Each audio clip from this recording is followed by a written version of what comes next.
안녕하세요. 저는 직장에 다니고 있는 40대 남자입니다. 요즘은 참 평범하게 사는 게 제일 어려운 시대가 된 것 같아요. 평범하게 자라 대학을 졸업하고 직장에 취직해 결혼하고서 자식을 낳고 키우며 노후까지 탄탄하게 흘러가는 이 길이 평범하지만 제일 어려워졌죠. 전 남들이 평범하다는 길을 잘 가고 있다고 생각했던 사람 중 한 명이었어요. 그런데 지금보다 더 높은 곳만을 원하는 사람 때문에 제 인생은 크게 달라졌어요. 인생의 가치관마저 변하게 만든 그 사람은 바로 제 아내였습니다. 어떤 일이 있었는지 여러분들께 알려드리려고요.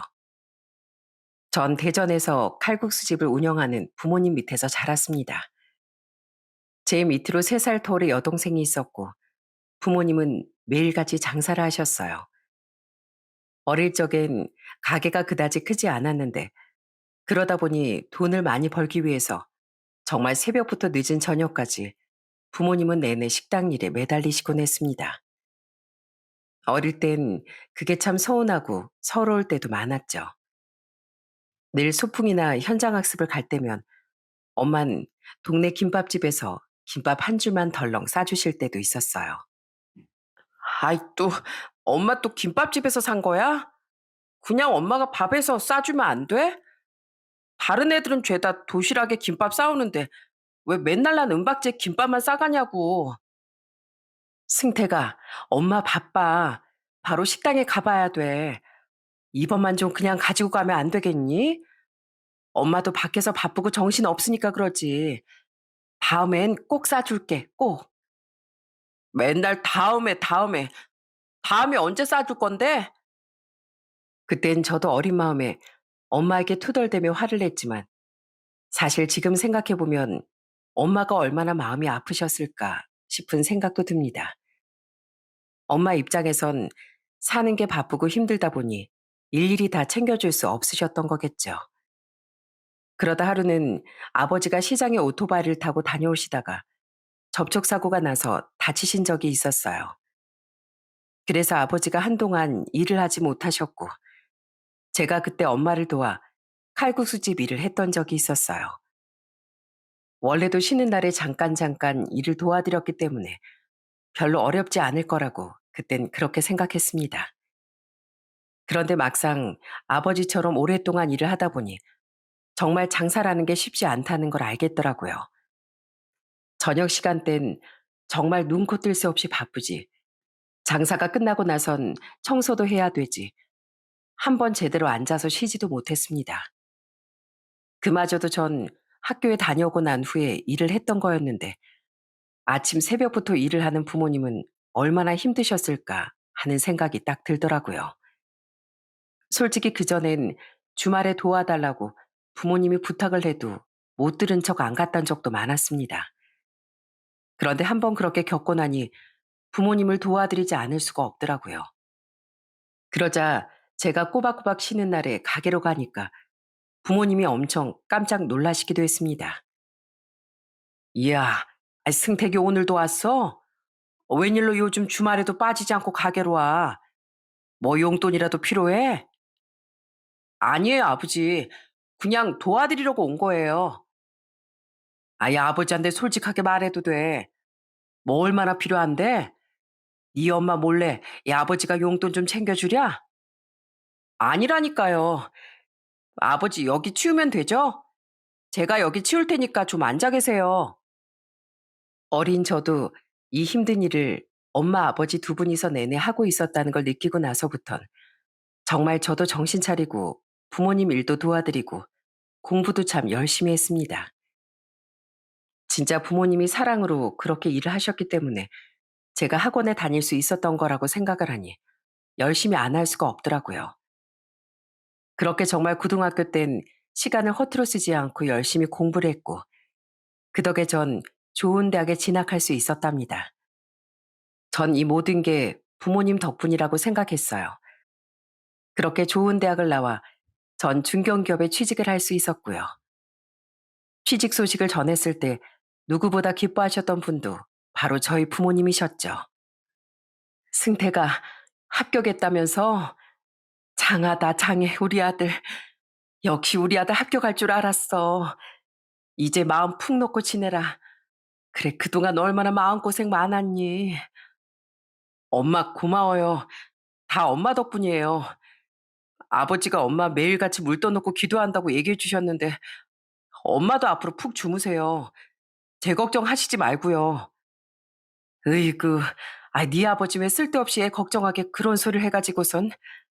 그래, 승태가 이제 엄마가 마음이 놓인다, 놓여. 우리 승택이 앞으로 잘 될 거야. 얼마나 열심히 사는 앤데 잘 되고 말고. 그렇게 부모님의 응원을 받으며 중견기업에 입사하고서 전 정말 열심히 일했습니다.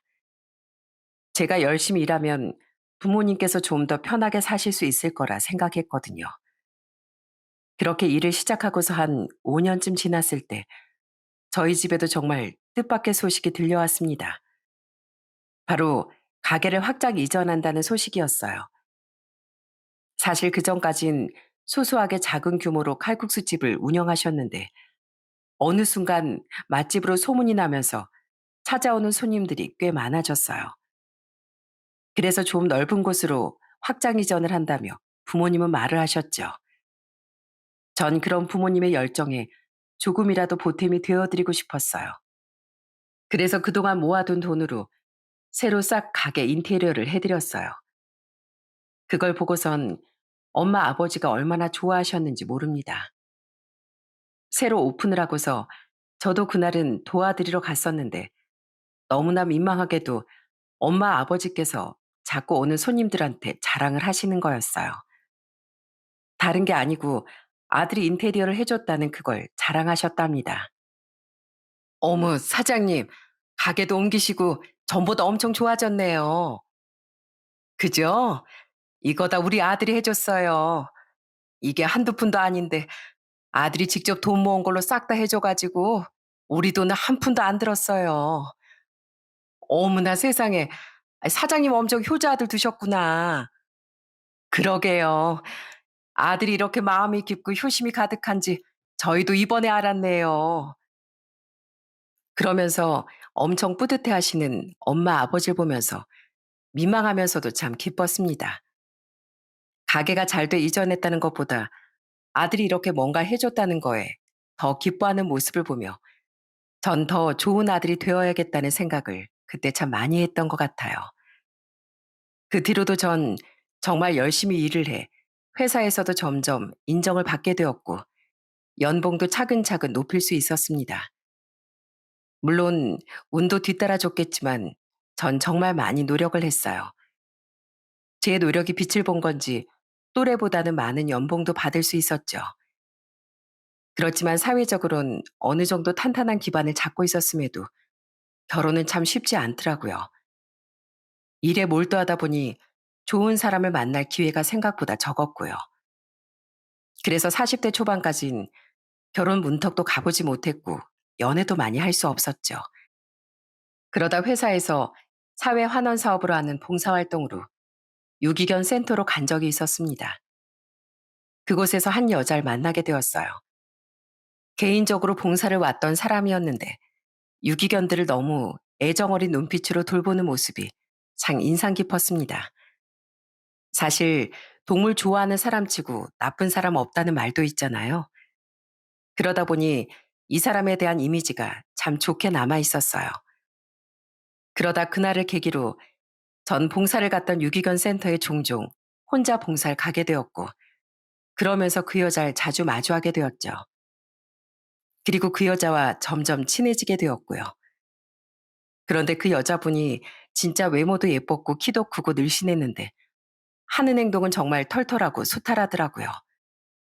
그런 반전 매력에 전 마음이 더 갈 수밖에 없었죠. 그 뒤로 적극적인 저의 구애로 그 여잔 제 여자친구가 됐답니다. 저보다 7살이 어렸던 그녀는 과거에 배우의 꿈을 가지고 있었던 사람이었어요. 종종 대역 배우로 TV나 드라마에 나왔다고 했는데 사실 전 본 적은 없었거든요. 어쨌든 10여 년을 넘게 배우의 꿈을 키우다가 포기하고 직장에 다니고 있던 사람이었죠. 여자친구와 연애를 하면서도 참 사람이 애교도 많고 성격도 밝아 참 좋았습니다. 저는 평소에도 말수가 적고 조용한 편이었는데 저와는 다른 톡톡 튀는 매력에 이런 사람과 결혼하면 참 행복하고 좋겠다는 생각이 들더라고요. 어차피 저한텐 서울 강동구 쪽 집도 마련되어 있었고 나이도 있고 직업도 안정적이다 보니 결혼을 고민할 이유도 없었고요. 그렇게 여자친구와 1년 정도 연애를 한 후에 저흰 결혼을 준비하게 되었어요. 처음 여자친구를 데리고서 집에 인사를 갔을 때 저희 엄마 아버지가 정말 좋아하셨던 기억이 있습니다. 특히나 같이 칼국수 가게로 갔는데 여자친구가 너무 살갑게 잘하더라고요. 안녕하세요. 전 최민경이라고 합니다. 어머나 세상에. 이렇게 예쁜 아가씨가 우리 승택이랑 결혼한다고? 세상에나 반가워요. 난 우리 승택이가 결혼하고 싶다는 처자 데리고 온다는 것도 놀랐는데 아니 어쩜 연예인처럼 예쁘게 생겼어요. 감사합니다 어머님. 그렇게 화기애애한 분위기 속에서 칼국수를 먹게 되었는데 여자친구는 칼국수를 먹을 때도 참 저희 부모님 기분을 너무 좋게 해 주더라고요. 어머님, 칼국수 너무너무 맛있어요. 저 이렇게 맛있는 칼국수는 처음 먹어보는 것 같네요. 저 또 먹어도 돼요? 아이, 그럼 되고 말고 이렇게 맛있게 먹어주니 고맙네. 어쩜 이렇게 밥 먹는 것도 복스럽고 예쁘냐. 우리 승택이가 아주 예쁜 처자를 색식감으로 데려왔구만. 그렇게 저희 집에선 여자친구를 너무 예뻐하셨고 저 역시 예비처가 인사를 갔을 때 정말 환영을 해줬습니다. 예비처가엔 장인 장모님과 아내, 처제 이렇게 네 식구였는데 딱 첫인사를 할 때부터 이미 절 사이로 맞아주시면서 아들처럼 대하시겠다고 선언을 하시더군요. 그 정도로 양가의 환영을 받으며 저흰 결혼을 하게 됐습니다. 이미 신혼집도 마련되어 있겠다. 양가에서도 환영해주겠다. 정말 저흰 행복하게 살 수 있을 거라 생각을 했어요. 그 행복이 결실로 이루어졌는지 저희는 결혼을 하자마자 임신도 하게 되었죠. 그 소식을 듣고서 엄마가 어찌나 좋아하셨는지 엄마의 들뜬 목소리가 지금도 생각이 많이 날 정도예요. 엄마, 집사람 임신했어. 임신. 뭐라고? 임신을 했다고? 세상에. 아유, 어떻게 이런 일이. 아유, 하나님 감사합니다. 그래, 민경이 몸은 괜찮니? 입덧은 안 하고? 뭐 따로 먹고 싶다는 건 없다니? 엄마, 아직 6주밖에 안 돼서 아기 집도 못 보고 왔어. 다음에 가서 보고 올 거니까 일단은 그렇게 알고 있으세요. 다음 주에 집에 가기로 했는데 아무래도 가기는 어려울 것 같아서 미리 말하는 거야. 그래, 그래. 아이, 몸이 제일 중요하지 무슨 집에 오는 게 중요해. 네가 옆에서 잘 챙겨줘야 한다. 어쩜 이렇게 기쁜 소식이 빨리 온다니. 내심 속으로 바라긴 했다만 이렇게 빨리 소식이 들릴 줄이야. 꿈에도 생각 못했어. 정말 축하한다 아들. 그렇게 저흰 예비 부모가 되었답니다. 아는 임신을 하고서 입덧이 심하다 보니 직장을 그만둘 수밖에 없었어요. 전 그런 아내를 살뜰하게 챙기면서 직장 생활을 했고요. 초반엔 입덧 때문에 몸무게도 좀 많이 빠지고 그랬는데 3개월이 지나니까 서서히 입덧도 없어지고 아내 컨디션도 많이 좋아지더라고요. 전 그때 정말 아내에게 너무 고마웠습니다. 혼자서 그렇게 임신 과정을 겪는다는 게 너무나 고맙고 안쓰러우면서도 대단하다는 생각이 들었어요. 어떻게 해서든 전 옆에서 그런 아내 수발을 잘 들어야 되겠다는 생각도 했습니다. 그렇게 행복하게 아이의 탄생을 기다리고 있었던 어느 날, 정기 검진을 갔던 아내에게 계속해서 전화가 오더라고요. 그날은 또 제가 중요한 미팅이 있었던 날이라 같이 병원에 가주지 못했었거든요. 무슨 일인가 싶어서 전화를 받아봤더니 수화기 너머로 들리는 건 아내의 통곡 소리였어요. 여보, 어떡해? 우리 복댕이 어떡해? 여보, 왜 그래? 왜 울어? 왜, 무슨 일 있어? 무슨 일인데? 여보, 우리 복댕이가 심장이 안 뛴대. 심장이 뛰지 않는데, 여보. 아내가 전한 청천벽력 같은 소식을 듣고서 전 한참 멍하니 서 있을 수밖에 없었어요. 아이는 결국 5개월 만에 저희 곁을 떠나고 말았죠. 병원에선 원래 중도 유산이 흔한 일이라곤 했지만 저희의 충격은 생각보다 컸습니다. 특히나 아내는 유산을 하고 난 후 정말 많이 힘들어했어요. 매일같이 아침에 같이 일어나서 배웅을 해주던 아내는 유산 후 단 한 번도 침대 밖으로 나와 제가 출근하는 걸 보지 않았죠. 거기다가 낮엔 아무것도 먹지 않는지 퇴근하고 돌아온 이후에도 아내는 여전히 침대 위에 누워있기만 할 뿐이었어요. 그런 아내가 전 너무나도 안쓰럽고 미안하고 왠지 모를 죄책감도 들더라고요. 아내도 저와 비슷한 마음일 것 같아 하루는 누워있는 아내의 등을 쓸어주며 얘기를 했어요. 여보, 괜찮아. 우리 다시 시작해보자. 복댕이가 아직은 준비가 안 됐었나 봐. 선생님도 얘기하셨잖아. 그 누구의 잘못도 아니고 그럴 수 있는 거라고.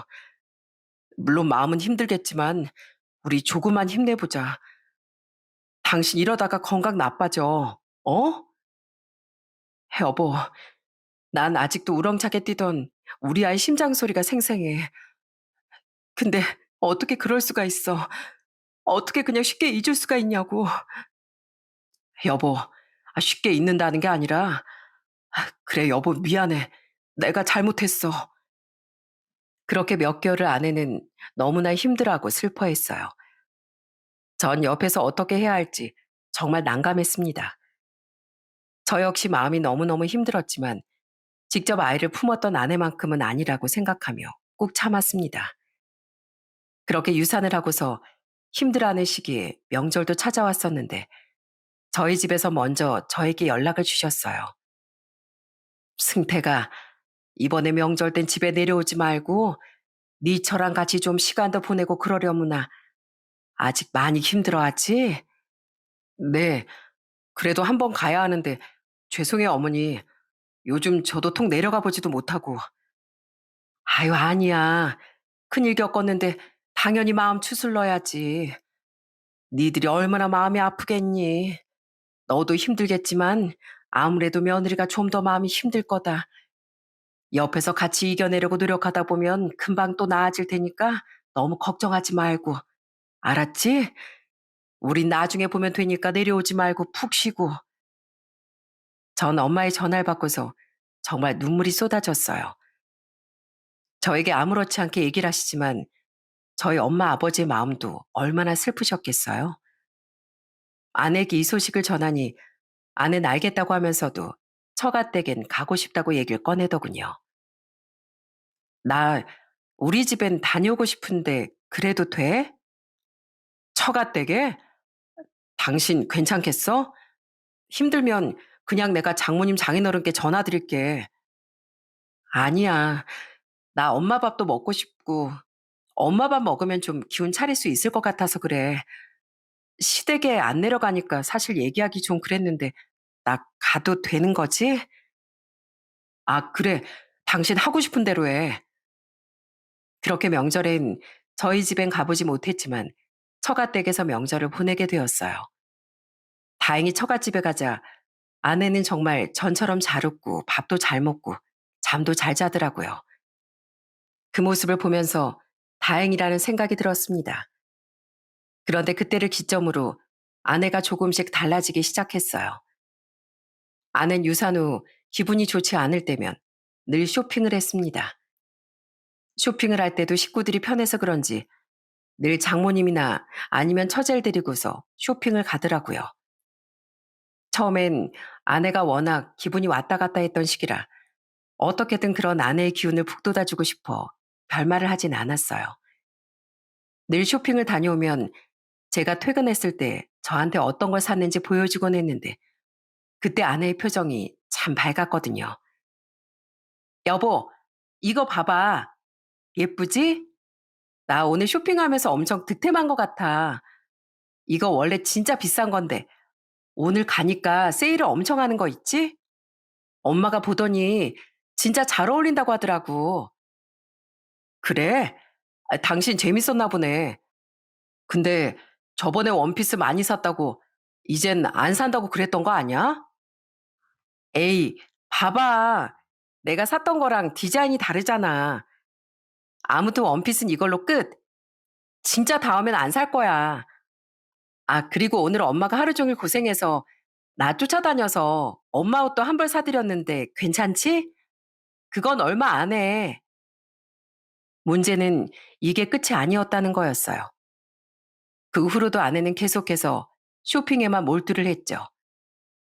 집안일은 사실상 어른 둘이서 생활을 하니 할 것도 별로 없었고, 솔직히 매일 청소나 빨래를 하는 것도 아니었고요. 그러다 보니 하루 종일 밖에 나가 쇼핑하고 밖에서 밥 먹고 커피 마시고 그러면서 쓰는 돈들이 점점 쌓이기 시작했죠. 사실 전 연봉도 낮은 편이 아니라서 웬만한 2인 가구 생활비는 거뜬히 해결할 수 있었는데, 그럼에도 불구하고 어느 순간부턴 감당하기 힘들 정도로 카드값이 늘어나더라고요. 결혼 1년 차가 지나가면서부턴 기본 500만 원이 넘어가면서 600만 원, 700만 원까지 늘어가고 심지어 1000만 원까지 나올 때도 있었답니다. 그래서 전 아내에게 집 재정 상황에 대해 꼼꼼하게 알려줘야 되겠다고 생각했죠. 사실 제가 신혼집으로 마련한 아파트는 대출이 좀 있었던 상황이었어요. 아내에게 대출이 있긴 하지만 어느 정도인지 제대로 설명하지 않은 것 같아 나를 잡고서 얘기하게 되었죠. 그런데 재정 상황에 대해 얘기를 하고 나니 아내의 반응은 제 예상과는 전혀 달랐습니다. 뭐야, 여기 집 자가라고 한 거 아니었어? 무슨 결혼할 땐 집 하나 떡 하나 해온 것처럼 하더니 당신 집이 아니고 은행 집이었네. 아니, 그게 아니라 대출이 다 있는 게 아니고 조금 남아 있는 거야. 아, 그리고 여기서 이 정도 대출이면 많이 없는 건데 왜 그런 식으로 얘기해? 하여튼 매달 나가는 고정비도 있다는 걸 좀 생각해 주라고. 당신 그 카드 쓰는 건 좋은데 너무 과하게 쓰는 것 같아서. 내가 무슨 과하게 쓴다고 그래. 내가 쓸데없는 데 쓰는 것도 아니고 다 필요한 물건 사는 데 쓰는 거잖아. 그거 가지고 이렇게 이래라 저래라 하는 건 좀 아니지 않아? 아휴, 아무튼 알겠어. 이제 당신 대출 많이 남아 있다는 거 알았으니까 참고할게. 전 아내 반응에 좀 당황스럽긴 했지만 그래도 참고하겠다고 했으니 그 뒤론 좀 변할 거라고 기대를 했습니다. 그런데 아내는 전혀 달라지지 않았어요. 오히려 더 심해지기만 했죠. 그러다 얼마 후 처제가 결혼을 앞두고 있던 날이었어요. 그래도 언니라고 뭐라도 해줘야 하지 않겠냐길래 그냥 가전제품 하나 해주라고 얘기를 했습니다. 솔직히 이렇게 말을 하면 어느 정도 금액을 생각하게 되지 않나요?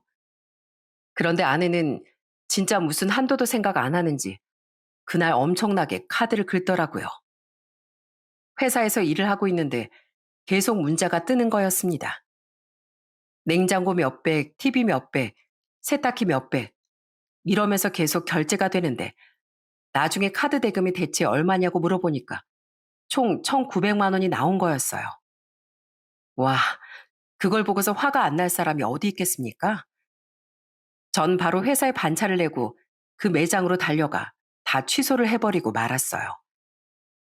그 사실을 알고서 처갓집에서부터 얼마나 난리가 났는지 모릅니다. 장모님부터 전화가 오기 시작했죠. 자네, 자네 어떻게 우리 딸 혼수 사준 거 가지고 그렇게 째째하게 다 취소하면 어쩌는가? 당장 신혼집에 들어갈 것만 급하게 산 건데. 아니, 얘기라도 좀 하고서 취소하면 되지. 일정 다 맞춰서 산 건데 취소하면 어떡해? 장모님, 카드를 쓰시기 전에 저한테 먼저 얘기를 하셨어야죠. 어떻게 아내만 믿고 그걸 홀라당 다 써버리십니까? 제가 얼마나 깜짝 놀랐는지 아세요? 아무리 그래도 그렇지. 직접 매장 가서 다 취소했다며? 아휴, 매장에서 나한테 전화 와선 얘기해 주는데 내가 얼마나 창피했는지 알아? 아휴, 정말 치졸해가지고 진짜. 아유, 됐네. 자네 그렇게 안 봤는데 사람이 참. 그러더니 뚝 하고 끊어버리는 장모님의 전화를 보면서 정말 어처구니 없고 화가 나더군요. 그리고 아내는 그날 이후로 저한테 말도 잘 걸지 않더라고요. 아니, 화낼 사람은 따로 있는데 지금 뭐 하자는 건지 정말 속에서 열이 부글부글 끓어올랐어요. 그런데 진짜 웃긴 게 뭔지 아세요? 아내는 그렇게 저랑 냉전 상태에 있었음에도 제 카드를 쓰고 다니는 거였습니다. 진짜 도대체 절 뭘로 보고 그러는 건지 너무 황당하더라고요. 그래서 전 그날 아내에게 딱 얘기를 했죠. 당신 내 카드 내놔. 앞으로 카드 내 거 쓰지 말고 생활비 줄 테니까 그거 안에서 써. 당신 계좌로 넣어줄 테니까. 뭐? 당신 지금 뭐 하자는 거야? 내가 지금 돈 안 번다고 째째하게 이러는 거야? 돈 안 번다고 그러는 게 아니라 솔직히 얘기 좀 해보자. 솔직히 나 혼자 돈 버는데 어떻게 당신 아무렇지 않게 그렇게 다 쓸 수가 있어? 아끼고 모아서 나중에 미래를 위해 쓸 생각은 안 하는 거야? 내가 무슨 미래를 생각을 안 해. 나도 다 쓸만하니까 쓰는 거라고 했잖아. 그리고 당신이 먼저 동생 혼수 사주라고 한 거 잊었어? 근데 지금 뭐 하자는 거야? 그것도 정도 것이지. 한두 푼도 아니고 거의 2천만 원 가까이 쓰는 게 말이 된다고 생각해? 하여튼간 당장 카드 내놔. 안 주면 내일 바로 분실 신고할 거니까 그렇게 알고. 결국 저희는 그날 이후로 서로 대면대면하게 지내게 되었어요. 정말 이제 결혼한 지 1년이 지나고 2년 차가 되고 있었는데 어떻게 그 천사 같던 아내가 이렇게 변한 건지 너무 답답하더라고요.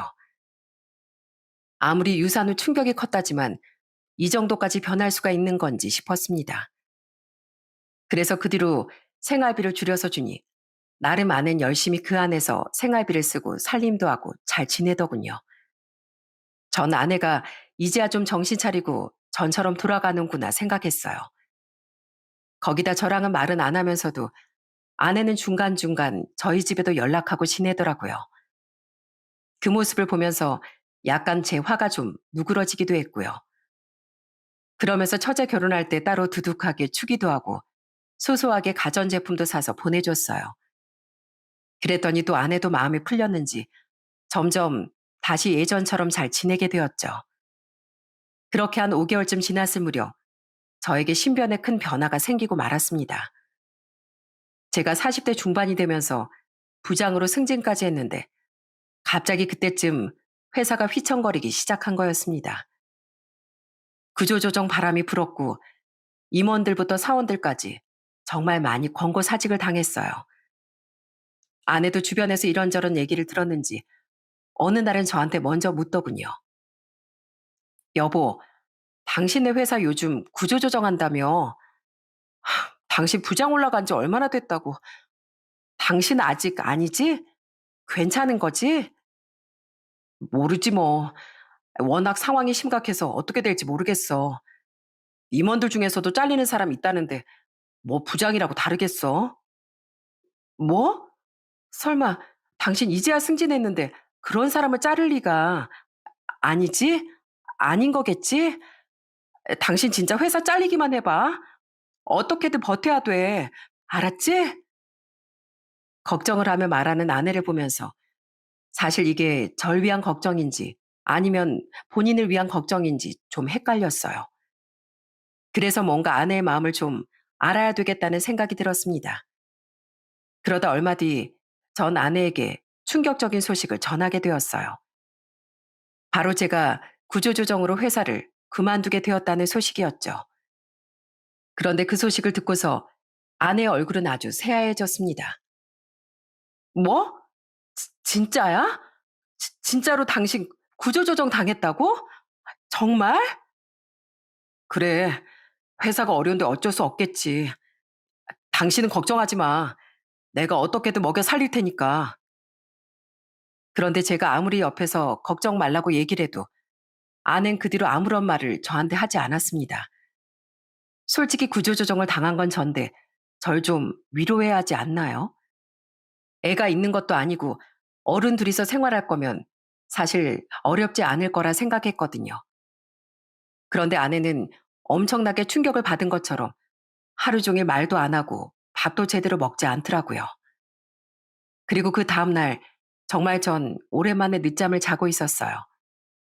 어차피 출근을 안 해도 되니까 편하게 자고 있는데 누군가가 절 흔들어 깨우는 거였죠. 그건 바로 아내였어요. 여보, 여보, 당신 좀 일어나 봐. 어? 일어나 보라고. 왜? 나 좀 더 자면 안 돼? 어제 늦게 자서 피곤하단 말이야. 이따가 나가보기도 해야 되고. 지금 잠이 와? 당신이 지금 잠이 올 때냐고. 내가 진짜, 이래서 내가 이러는 거야. 자, 당신 얼른 이거 봐. 뭔데? 그러면서 아내는 저한테 종이 한 장을 내밀었습니다. 전 잠도 제대로 깨지 않은 상황에서 그 종이를 받았어요. 그리고선 찬찬히 종이를 살펴봤죠. 그런데 그 내용을 보고서 진짜 경악을 금치 못했어요. 그 종이는 다름 아닌 합의 이혼 신청서였거든요. 뭐야? 당신 이거 뭐야? 이혼 신청서? 당신 설마 나한테 이혼하자는 거야? 어제 내가 구조조정으로 회사에서 잘렸다고 하니까 이러는 거야? 그래, 이혼하자, 이혼해. 나 솔직히 당신이랑 3년 살면서 진짜 힘든 적 많았거든? 근데 진짜 오로지 딱 하나, 당신 능력 가지고 지금껏 참은 거야. 근데 뭐? 회사에서 잘려? 나 도저히 안 되겠으니까 이혼해. 뭐? 지금 그게 말이 된다고 생각해? 진짜 내가 회사에서 잘렸다고 이혼한다고? 그래, 당신 카드도 나한테 안 주지. 생활비도 그렇다고 넉넉하게 주는 것도 아니고, 이제 능력도 없고, 내가 당신 곁에 있을 이유가 뭐가 있는데? 그리고 당신 그거 알아? 얼굴은 못생겼어도 남자 능력만 있으면 되는 거야. 난 능력 없는 인간이랑 안 살아. 우리 애도 없는데 이참에 갈라서 자고, 소송하기에도 귀찮으니까 합의로 끝내고, 어차피 난 당신한테 남아있는 감정 없어. 그러니까 조용히 합의로 끝내. 그러면서 아내는 뒤돌아 바로 나가고 말았습니다. 전 잠결에 일어나 진짜 영문도 모르고 물벼락을 맞은 것 같았어요. 어떻게 채 하루 만에 바로 이혼장을 써서 가지고 올 수가 있는지, 그동안 제가 아내라고 믿었던 내가 바보였구나 싶었습니다. 그리고 일주일이라는 시간이 흘렀어요. 이혼 신청서에 다 작성을 했지만 협의 이혼의 경우 부부가 같이 가서 신청을 해야 되더라고요. 그런데 제가 또 다른 일 때문에 시간이 안 돼 같이 갈 수가 없었어요. 그러니까 아내가 엄청나게 절 재촉하기도 하더군요. 당신 뭐 하는 거야? 이렇게 늦게 오면 어떡해. 도대체 회사도 잘린 사람이 어딜 그렇게 쳐 돌아다니고 있냐고. 가서 협의 이혼장 접수해야 한다고 했지? 당신 일부러 나한테 그러는 거지? 일부러 나랑 이혼 안 하려고 그러는 거냐고. 뭔 소리야. 이혼해. 이혼하자고. 근데 나 진짜 정신없이 바빠. 그래서 시간이 안 되는 것뿐이고 다음 주엔 같이 가자고. 같이 가서 아예 끝내자고. 당신 진짜지? 이번엔 또 바쁘다고 핑계대기 없기야? 이혼 성립되면 짐 싸서 나갈 테니까 그렇게 알아. 솔직히 이혼 생각이 있다던 사람이 집에서 나가지도 않고 거기다가 이혼하려고 했으면 어떻게 해서든 낮에 저한테 전화 와서 이혼하자고 닥달했을 텐데 그러지도 않은 게 좀 이상하다고 생각했습니다. 그리고 그 다음날 전 아내의 진심을 그때 알게 되었죠. 아침에 전 새로운 회사에 출근을 하게 되었는데 그 회사에 출근하며 만들게 된 명함을 식탁에 딱 올려놓고 출근을 했거든요. 그랬더니 나중에 깨어나 확인한 아내가 저한테 바로 전화가 왔더라고요. 당신 식탁 위에 이거 뭐야? 이 명함 뭐냐고. 여보, 새로 명함 팠어? 이거 원래 당신 회사 명함 아니잖아. 어, 이거 내가 새로 들어갈 회사야. 뭐? 여기 찾아보니까 엄청 큰 회사던데 전 회사보다 더 좋은 회사 아니야? 여길 당신이 들어갔다고? 언제? 어떻게? 회사 구조조정 소식 알려지고 나서 스카우트 제의가 들어왔어. 연봉이나 조건도 뭐 전부 다 좋아지고 하여튼 간에 난 거기 다닐 거야. 솔직히 젊었을 때부터 쭉 다녔던 회사고 애정이 많았던 회사다 보니 어떻게든 버티고 싶은 생각이 좀 컸었지만 사실 제가 어딘가로 감으로써 제 후배들이나 동료들이 남을 수 있는 자리가 하나 더 생기지 않을까 싶어 전 과감하게 이직을 선택했던 거였어요. 또 제가 그동안 열심히 일했던 그런 노력을 알아주는 것 같아. 그래서 회사를 옮기게 되었어요. 거기서도 역시나 부장급으로 스카우트 제의를 받았고 똑같은 부장이었지만 훨씬 더 대우도 좋고 복지도 좋았고 연봉도 더 높았습니다. 회사 규모 자체도 달랐으니 아내도 이런 것들을 어느 정도 예상은 하고 있었겠죠. 그런데 제가 그렇게 얘기를 꺼내자마자 그동안 까칠했던 아내의 목소린 한순간에 달라졌더라고요. 뭐야, 포털 사이트에 검색하니까 엄청 큰 회사던데, 아이, 당신 이렇게 능력 있는 남자였어? 그럼 나 이혼 당장 취소할게. 당신 연봉도 더 높아졌을 테고, 그럼 카드도 다시 나 줄 수 있겠네? 생활비도 좀 올려줘도 좋고, 우리 집 더 챙길 수 있겠다. 그지? 아, 다행이다, 다행이야. 당신 뭐 먹고 싶어? 내가 오늘 맛있는 거 해줄게. 우리 다시 잘 지내보자. 이혼이 장난이야? 근데 어떡하냐? 나 이미 어제 변호사 다 만나고 왔는데. 뭐라고? 변호사라니. 아이, 내가 진짜 뭐 이혼하자고 하는 말인 줄 알았어? 그런 거 아니야. 그냥 해본 말인데 뭘 그렇게 심각하게 생각해. 그래, 네가 그렇게 말만 이혼하자고 할 줄 알았어. 근데 어쩌냐? 난 너랑 진심으로 이혼하고 싶거든. 넌 결혼 생활 내내 생활비 한번 제대로 번 적도 없고 한 푼이라도 재산에 일조한 거 없잖아. 거기다가 네 말대로 우리한테 애가 있는 것도 아니고 그렇다고 네가 직장 생활한 것도 아니고 남편한테 내조한 것도 아니잖아. 저녁밥 제대로 차려준 적 몇 번이나 있냐고. 지금껏 넌 내 돈만 뜯어갔잖아. 아냐? 생각해보니까 넌 재산분할 아무것도 안 하고 나가도 될 것 같네. 지금 사는 이 집도 내 집이잖아. 네가 올 때 10원 한 장이라도 들고 왔냐? 여보, 아이, 왜 그래? 왜 그래 무섭게. 나 그냥 해본 말이었어. 그냥 순간적으로 화나가지고 해본 말이었다고. 네, 아내는 이혼하자는 말을 경고성으로 절 어떻게든 압박하고자 한 말이었어요. 실제로 이혼을 하고 싶은 생각은 많지 않았던 거죠. 그런데 지금까지 있었던 일들만 봐도 제가 당연히 마음이 확 접혔을 거라 생각이 들지 않으신가요? 진짜 겨우겨우 아내에 대한 마음을 붙들고 있었는데 딱 이혼 서류를 내밀자마자 그렇게 아등바등 붙들고 있던 손이 딱 놓아지더라고요. 전 이혼을 안 하겠다고 하는 아내에게 냉정하게 말을 했습니다.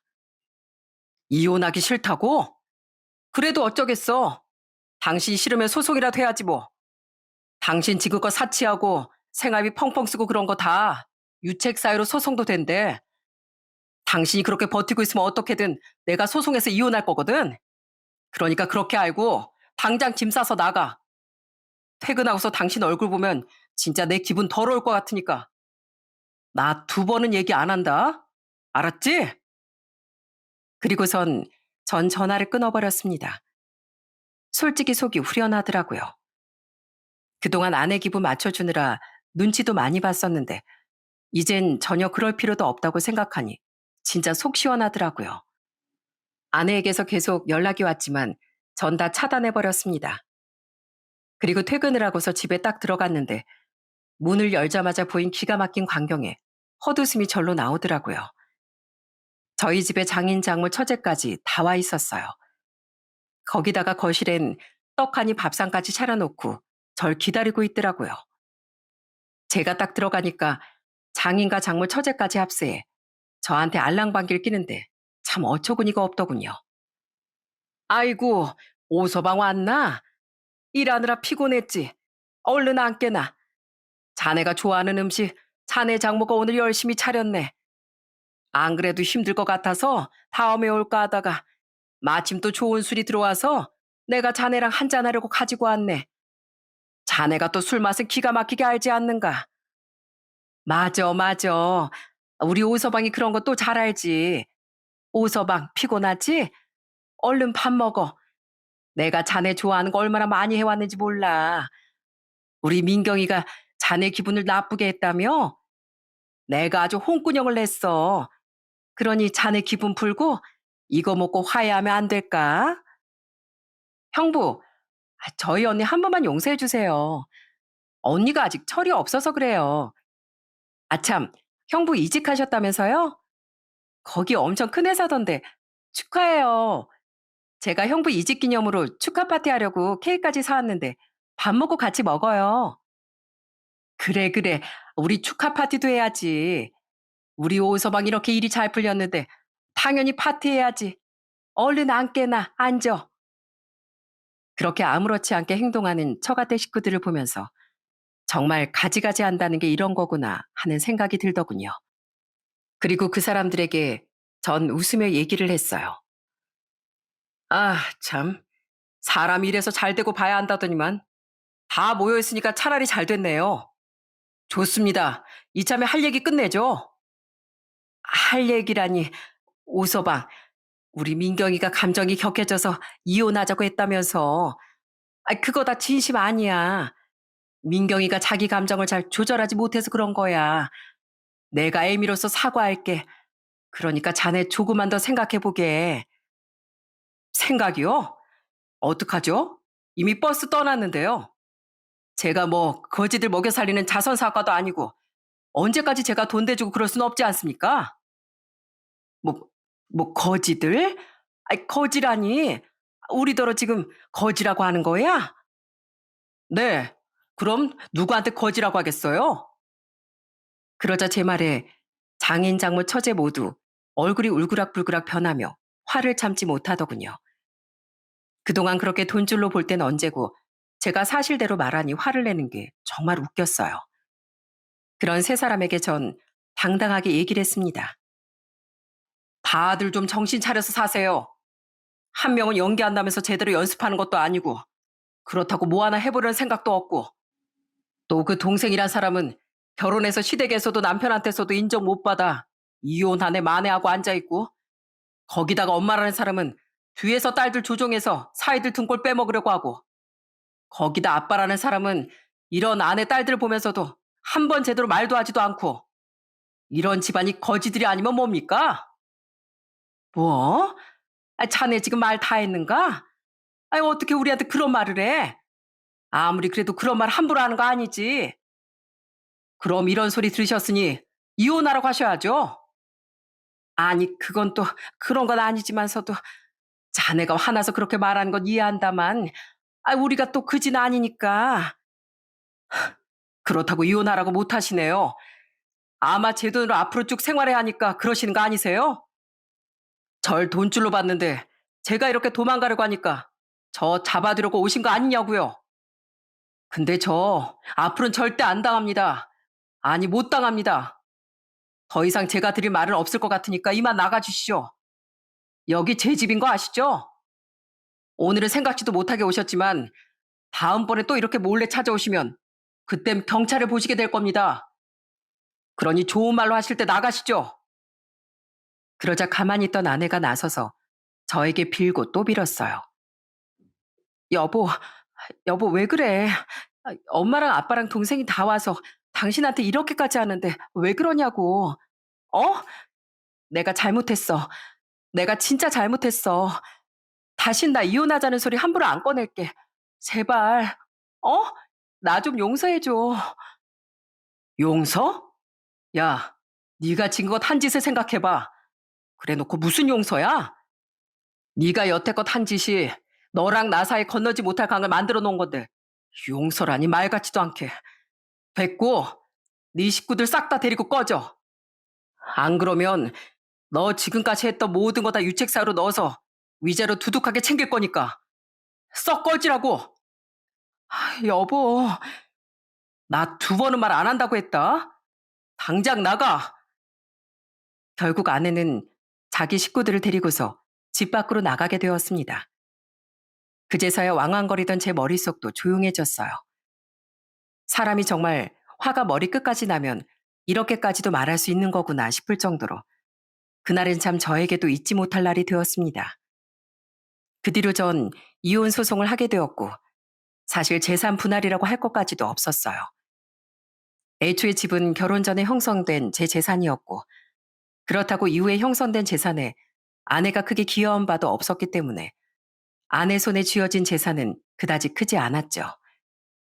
사실 한 푼도 나눠주고 싶지 않았지만 그냥 더 분쟁을 이어나가봤자 저만 피곤하고 거지 동냥한다고 생각하고서 죽어서 끝내버렸네요. 나중에 저희 부모님께 모든 사실을 말씀드리니 그동안 제가 오해하고 있었던 게 있었던 걸 알았습니다. 사실은 그동안 아내가 저희 부모님께도 잘한 게 아니었더라고요. 부모님은 오히려 제가 돈 가지고 유세 부려서 서로 사이가 안 좋은 걸로 알고 계셨어요. 아내는 은근슬쩍 부모님께 제가 그런 식으로 말을 한다며 매번 전화할 때마다 흘렸다더라고요. 부모님은 아내의 말을 다 믿은 건 아니셨지만 전 정말 아내가 어떻게 이런 짓까지 했을까 싶어 소름이 끼쳤습니다. 그렇게 아내는 제 전 아내가 되었고 마침내 그 질긴 인연은 끝이 나버렸어요. 4년간의 짧다면 짧은 시간이지만 전 그 시간이 제 인생을 정말 확 바꾸게 한 결정적인 사건이라고 생각합니다. 그 뒤로 전 아내는 종종 저한테 후회한다며 연락이 오지만 전 냉정하게 다 끊어버렸어요. 사실 지금은 전 결혼이라는 건 생각하지 않고 열심히 제 일을 생각하면서 그렇게 지내고 있답니다. 제 여동생이 얼마 전 결혼을 하고 바로 아이도 낳았는데 매제가 참 착하고 좋은 사람이에요. 늦은 나이에 서로 인연을 만나 결혼해 알콩달콩 사는 모습을 볼 때면 아, 나도 저렇게 행복하게 살 수 있지 않을까라는 생각이 잠시 잠깐 들 때도 있지만 아직까진 결혼은 마음이 가진 않네요. 그나마 다행이라면 부모님께 여동생이라도 손주를 안겨드렸다는 게 참 다행이다 싶습니다. 지금도 여전히 저희 부모님은 칼국수 집을 잘 운영하고 계세요. 아침 새벽부터 식당에 나가 저녁 마감까지 줄곧 일을 하시는데 이젠 제발 좀 휴식도 가지시면서 노을 즐기셨으면 좋겠다는 생각에 제가 한번 얘기를 꺼낸 적도 있었어요. 그런데 아버지께서 극구 가게 문 닫는 걸 반대하시더군요. 사람이 언제 늙는지 알아? 잊혀질 때 늙는 거야. 잊혀질 때. 우릴 기억해주는 사람들이 이렇게나 많은데 쉬고 싶다고 가게 문 닫아버리면 언젠간 우리도 잊혀질 거 아니냐. 아버진 평생 힘 닿을 때까지 일할란다. 네 엄마도 마찬가지고. 그래도 아버지 이젠 연세도 생각하셔야죠. 평생 일만 하시고 살았는데 안 힘드세요? 아유 힘들지. 안 힘든 일이 어디 있어. 그치만 이 일을 하면서 니들도 이렇게 훌륭하게 키워내고 여지껏 살고 있잖니. 우리한텐 복동이나 다름없는 가게인데 어떻게 그만둬? 여긴 나랑 네 엄마 삶이나 다름없다. 그러니 자꾸 그만두라 하지 말어. 그렇게 아버지의 진심을 알고 나서부턴 가게 문을 닫으라고 하진 않고 있습니다. 아버지 엄마의 삶인 가게를 건강하게 그리고 행복하게 잘 운영하실 수 있도록 저라도 종종 찾아뵙고 도와드리려고요. 아마 이 사연을 들으시는 분들 중에서도 지금 하고 있는 일이 자신의 삶 그 자체라고 생각하시는 분들도 많으실 거라 생각합니다. 직업엔 귀천이 없듯 여러분들의 일도 정말 소중하고 훌륭한 일일 겁니다. 여러분들의 그런 훌륭한 인생을 저는 박수 쳐드리고 싶네요. 저 역시 누군가에게 박수를 받을 수 있을 만큼 열심히 제 일을 해보려고요. 물론 힘든 날들도 많이 있겠지만 지나고 나면 다 좋은 추억, 좋은 기억이 될 거라고 생각합니다. 여러분들의 인생도 늘 행복한 추억이 가득 남으시길 바라며 이만 사연을 마치도록 하겠습니다. 지금까지 들어주셔서 감사합니다. 오늘도 여러분 모두 행복하시고 건강하세요.